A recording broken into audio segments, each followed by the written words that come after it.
What's up, y'all? It's me, Erica. We are down here to talk about Real Housewives of New York. I watched it last night.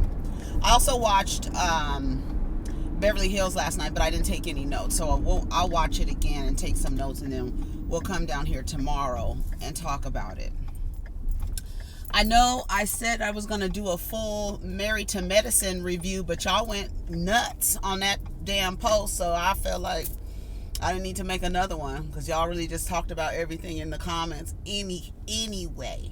So go ahead and like and subscribe and comment. Hit the bell notification twice so that you can get all uploads, premieres, and lives. I am really contemplating and thinking about a membership. So I'm just trying to think of, because there's some things that I have to commit to. So I'm trying to have conversations with myself and convince myself. So I am thinking about making a membership and then possibly doing lives and having different types of conversations. And for those who would like to join in on those different types of conversations, whether they have to do with, society or spirituality, just, what I give you, right? What I give you, it will be a little bit more intimate in the membership section. People who would actually, pay to have conversations. And I was thinking about doing more lives in that space, because in a public space like this, doing lives, I don't know, I feel real like weird. Like I feel weird. I feel like people just be watching. Like I don't know, people are weird, and so I don't know. That's why I don't do lives. People are weird and they're vampires and stuff like that. So no, I don't know. Anyway, so let's talk about Real Housewives of New York City. It was actually a pretty good episode. Let's go down. Where is okay, so they start off kind of where they left off.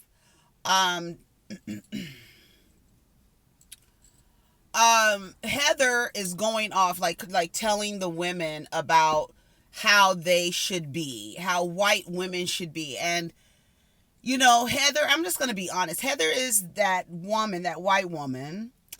And that white woman who wants so desperately, to be an ally, and wants so desperately to do the right thing, and wants so desperately to just like make it, smooth everything out and be sensitive to what other people are feeling, but she does too much talking. You know what I'm saying? Oops. Okay, that's better. Is that better? That's better. I think that's better. Let me do it right here.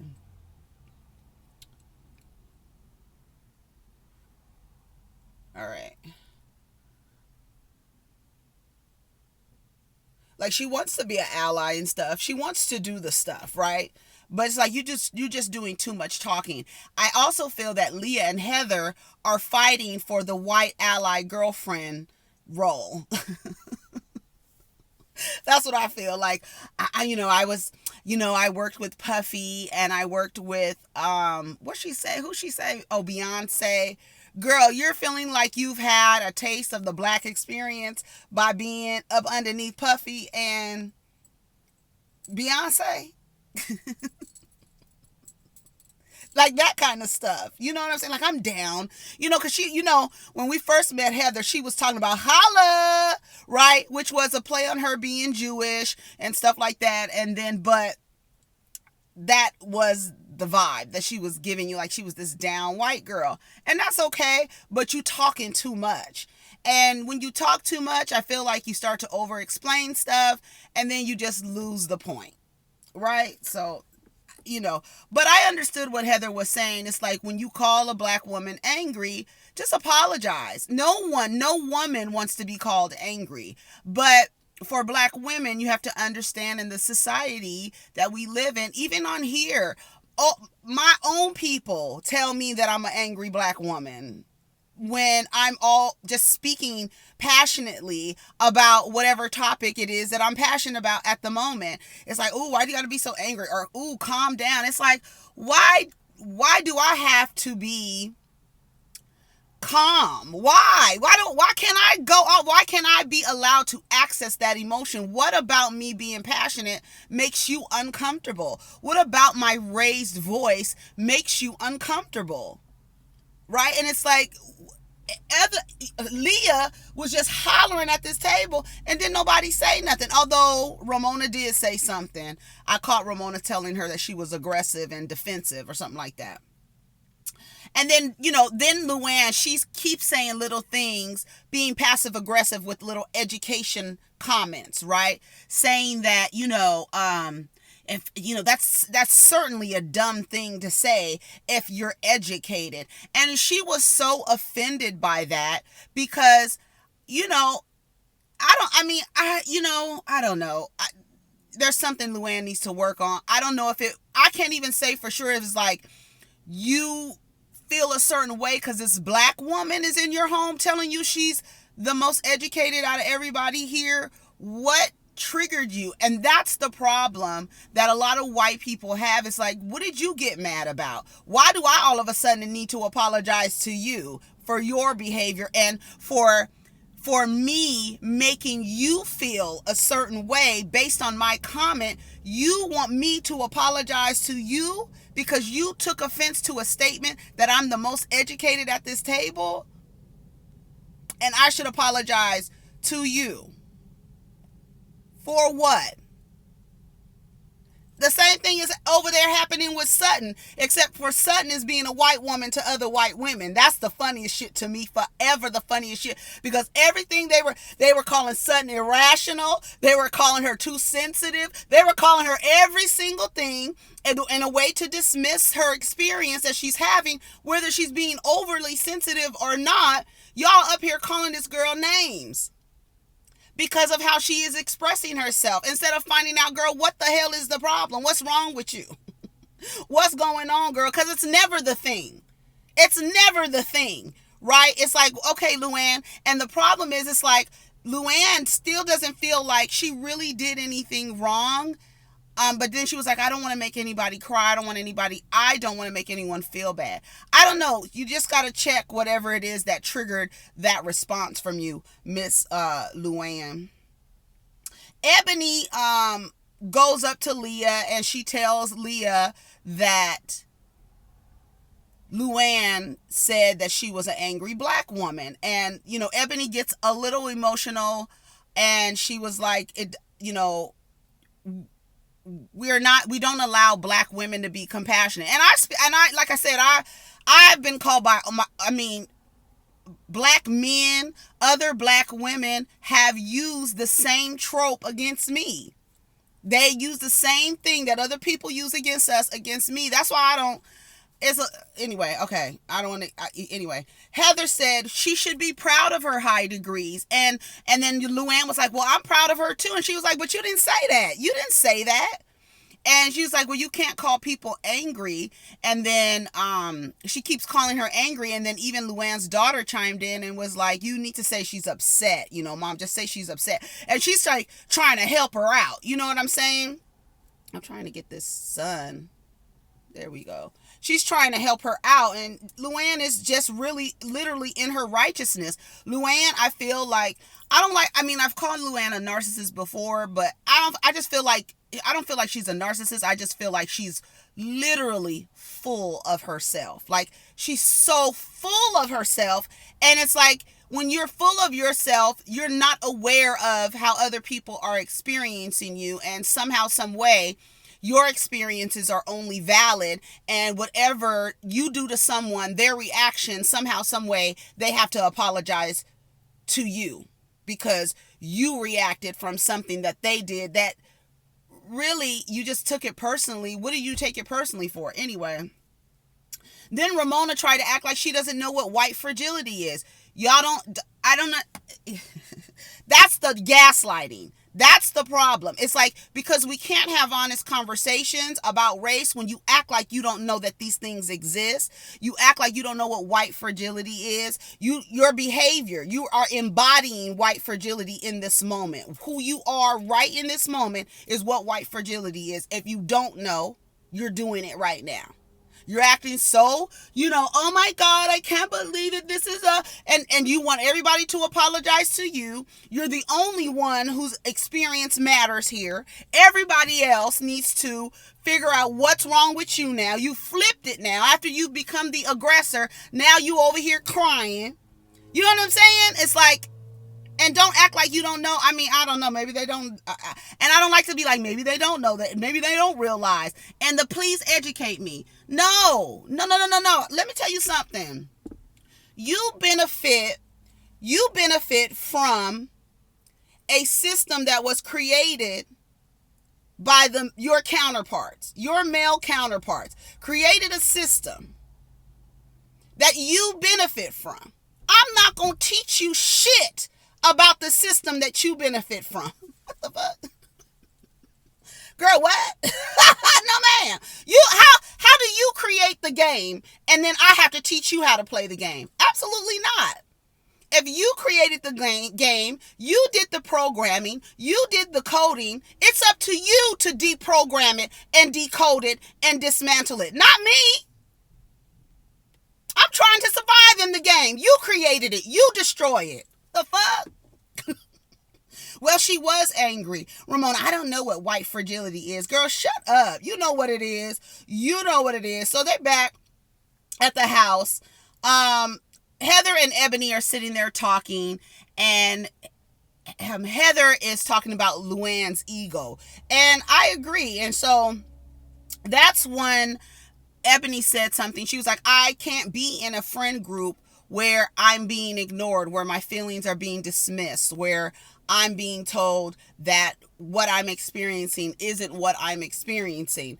And, Heather's like, I've been within the black community. I've been in the trenches with the black community. I worked with Puffy and I worked with Beyonce. And then Leah and Ebony are like, girl, what?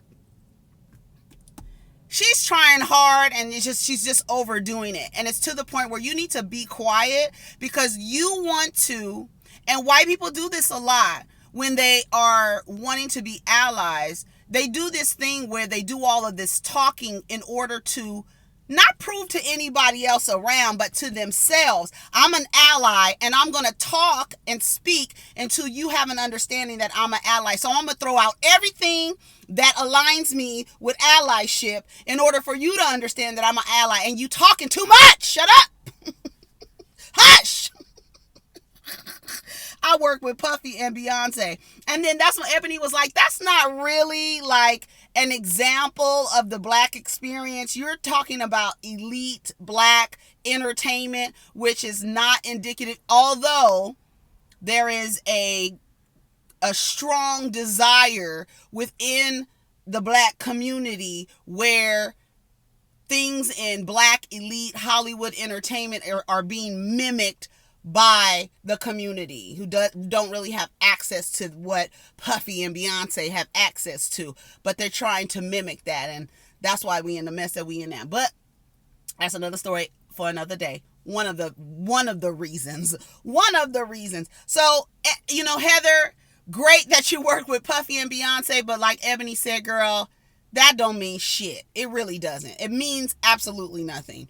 So Ramona and Sonia are in the kitchen, and Ramona is like, I bought these aprons for everybody. It's like aprons of, women in bikinis. And she's like, I was trying to have fun. I didn't, and then I went online and I was looking up stuff last night. And I mean, I guess that's good, but, I guess that's good. Whatever, honey. But we need to Heather was telling Luanne that we need to come to an understanding, and maybe we need to sit down with the women because, it's just better that everybody sit down and listen to each other and hear what everybody's coming from. So, okay, fine. So they sit around, and Ebony is telling Luanne that she holds her in high regard. And she explains the ABW, the angry black woman trope, is being told you're angry when really you're just expressing yourself passionately about whatever it is, right? As soon as you raise your voice, somebody's policing your tone. As soon as you wear a bonnet, somebody's policing your outfit. As soon as you do this, somebody is policing you and always trying. Just leave us alone, please. So Luanne apologizes, and then she tells Ebony, and I would hope that you would extend the same to me. And Ebony's like, I'm not going to apologize. I didn't do anything to you. Well, you were yelling in my home and this and that. I think she ended up kind of saying, not really apologizing, but, talking about, I understand that I was in your home and this and that. She was like, and you were like kind of standing over me. Oh, all of a sudden you're scared, like that kind of stuff. Girl, be quiet, Luanne. Like that kind of stuff. Whatever. Ebony asked her, what did I do? Why do I need to apologize to you? Well, because I was really upset and you were standing over me and da-da-da-da. Girl, you just insulted a whole bunch of people and then conflated two things that don't have nothing to do with each other and are not representative of how a person speaks. I don't care where you went to school. I don't care what church, what mosque, what kingdom hall, whatever holy structure you have grown up in. I don't care how many letters and degrees and whatever you have behind your name, how many commas you have in your bank account, what you believe is conservative, because white women love to say they're conservatives, and just like Leah said, y'all all some hoes, but then y'all hide behind this thing that we're conservative and we have values and all this other stuff, and y'all fucking each other's men. So where's the fucking values? That's a fucking veil to say that you're conservative. What you trying to conserve? What is it that you're conserving? American values? Oh, the same American value system that enslaved people for over 400 years. I mean, like, what are you trying to conserve? Conservative white women? You know what they're trying to conserve? They're trying to make sure that the illusion of white supremacy stays intact because they know it benefits them indirectly, whether the men treat them like shit or not. They know they second in line. Shit. Child, they don't piss me off. Shut up, Luanne. You trying to figure out all these different reasons to be upset. And Ebony said, it's not my job to educate you. And then Luanne says, well, maybe you just need to be more patient. While you learn and then say different things to insult people, okay, all right, maybe we do need to be more patient. Girl, shut the fuck up. Heather just keeps talking and talking and talking and talking. And Leah is over Heather at this point. She was like, girl, because what it is you're trying too hard to show that you're an ally. Leah is the resident ally. And what I also noticed, and I'm going to get to it about Leah, because Leah, you got some work to do too, sis. So they hug each other. They hug each other and everything's fine. Sonia goes to Ebony. Ebony goes to Sonia and tells Sonia that she's a high value white woman, honey, and that she deserves the best. And that, and then Heather comes in there. So after they're done talking, that's what Ebony tells Sonia. And in her mind, she says she wants to,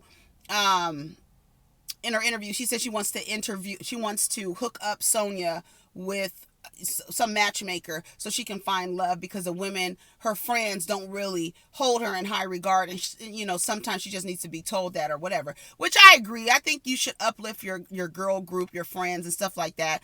And they were acting the way that they were acting with Sonia, but Sonia spirals out of control and when she gets drunk, and I don't know, she seems like she's really trying hard to welcome Ebony to the point where, like, she's telling people to be quiet, like, be quiet and just listen to her. Just be quiet and listen. Like, she's really the one that just keeps saying, be quiet and listen. It's Ramona.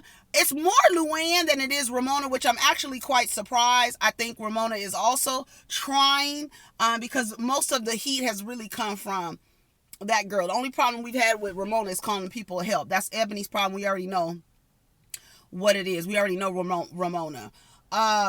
When Heather comes in there to get her bag or whatever that she left in Leah and Ebony's room, she tells Ebony that she's so articulate.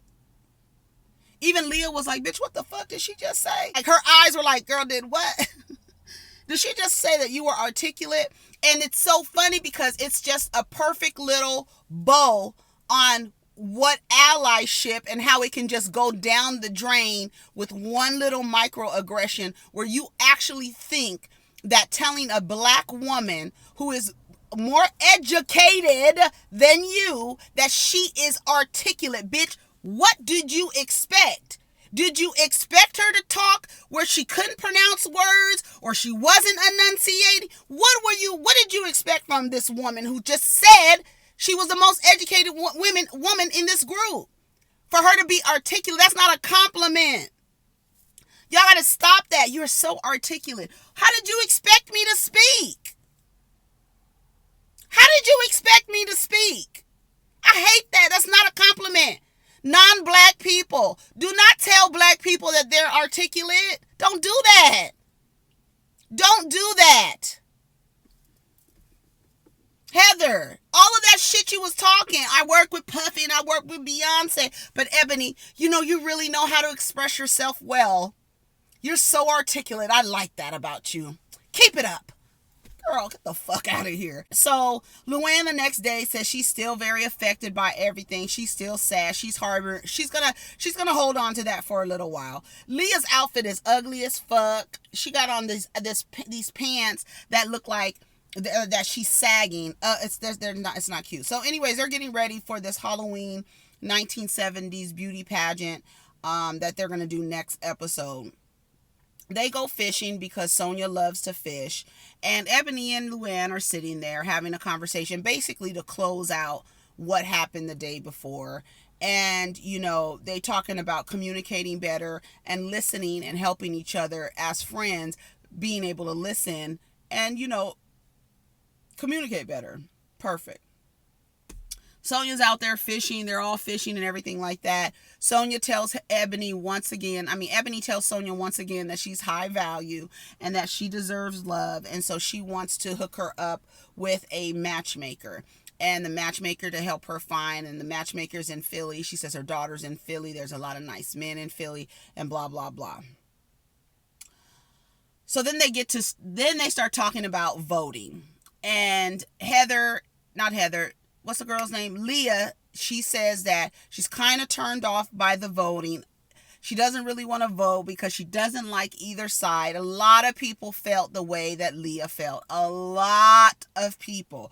But for some reason, Heather had a problem with it. And she was like, no, but you need to vote. You need to do this. It's so important. You got to vote. It's so important. She was like, okay, that's fine, but I'm just voicing why I am dissatisfied, which I don't understand why she couldn't say that. Like, y'all know I'm gonna vote, but I'm telling you I don't feel like voting because I don't fucking like either side. So it's not for you to tell me, oh, you need to vote, you need to vote, you need to vote. Why don't you listen to what I have a problem with? Let's start there. I'm telling you I don't feel like voting. So let's talk about why I don't feel like voting. Don't tell me that I need to vote, because my concerns are legitimate and the reason why I don't want to vote. So I don't understand why Heather felt like she needed to kind of let her know you need to vote, you need to vote. So Leah was not having it. Leah was like, bitch, girl, can I just say that I don't want to vote? Like, I that's how I feel right now. And then Leah was like, Heather was like, girl, you're so mean to me, to Leah, right? And so Heather keeps bringing up the voting thing. And she was like, I can't stand Heather. It feels like you got to say something about everything. You haven't stopped talking, and you have to relate to everything. You have to figure out a way to relate yourself to everything. You have to be the authority on everything. What is it? Like, and Leah is so tired. And it's a personality, mismatch. Some people, she's just getting on her nerves with everything. She was getting on my nerves too. But Leah, I got your number too. So when she comes in the room, Ebony is telling Leah, Heather is out there talking about how you don't want to vote or whatever like that. And, I'm concerned about it too, because voting for me, and she starts saying how it's so important for her as a black woman. And then Leah goes, wait a minute. She was talking about me? So she cut Ebony off. And this was like the third time I noticed that Leah cuts Ebony off a lot. I've noticed 3 times already. And this time I noticed it because I felt like Ebony was sitting there explaining to Leah why it's important to vote and why it's important for her. She immediately dismissed Ebony and then focused on Heather when Heather and Ebony agreed. So why are you so angry with Heather to the point where you got to cut your friend off while she's telling you why voting is important for her, and then go confront Heather and call her a Karen, and you're being a Karen and you're in everybody's business, and don't be saying this. Ebony was saying the exact same thing to you.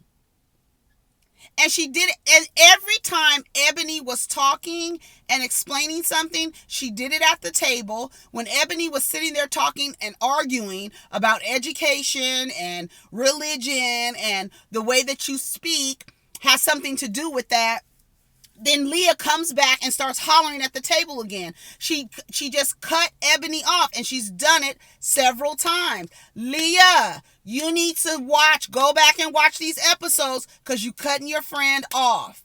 I don't know if you think that you are, since you brought her on the show, that you need to step in front of her every time. I don't like it. And I noticed anyway.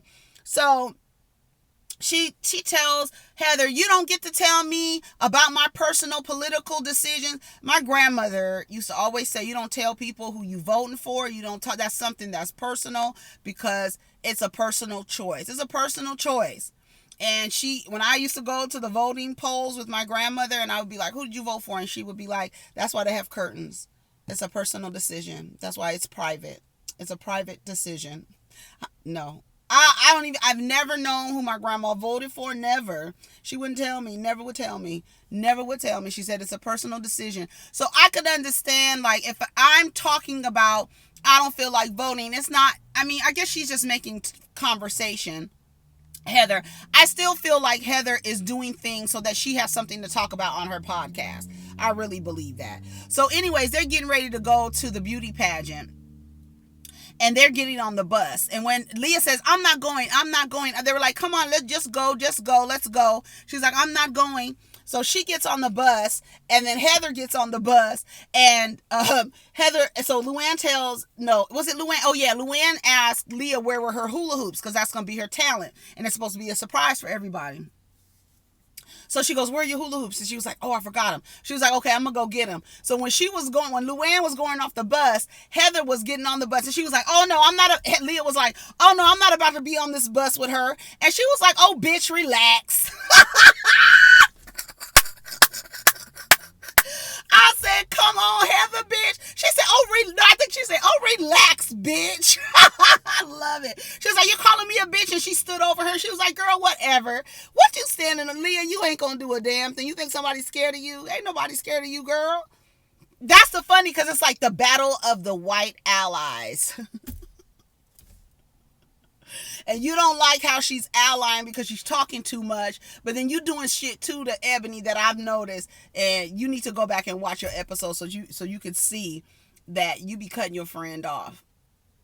You do. Have y'all noticed that, or is that just me? I've noticed it, and I noticed it a couple of times, like at the table, and she did it with Ramona. Oh, you're gonna be nice to Ebony, but not to me. She did that. Then at the table, after she left, and then she came back, and you're not going to tell me I'm your daughter and this and that, in the middle of Ebony talking. And then when Ebony was talking and, saying that it was, Heather was out there saying it was irresponsible for you not to vote. And she was like, but I understand. And then she started explaining, bitch, you cut her off again to go confront Heather for the same thing that Ebony was saying. Why you didn't confront your friend? She was saying the same thing. They felt the same way. Why you didn't confront her? Anyways, y'all, take care of each other, protect your energy, and we'll get down in the comments. Peace.